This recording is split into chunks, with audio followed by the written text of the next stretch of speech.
नमस्कार सांग मैंने शुभ सकाल मोर आ गोटे न्यू ब्लॉग को आपण मानक स्वागत। आशा कर आपण मैंने बहुत भल थे स्वस्थ थे मस्त थे निज निज कम व्यस्त थे भगवान करूँ समस्त सब भल रुहतु।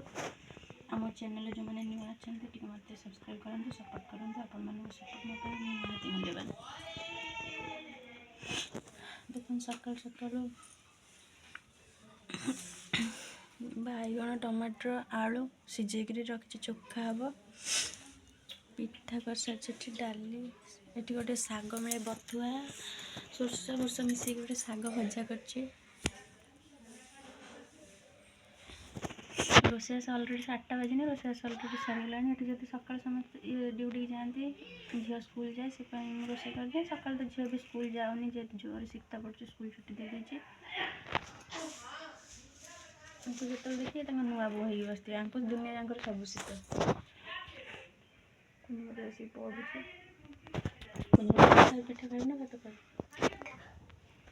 पिठा खाइब खुशी लगे से घर अच्छा मैंने तुमको शीत दिन कौन खाया भल लगे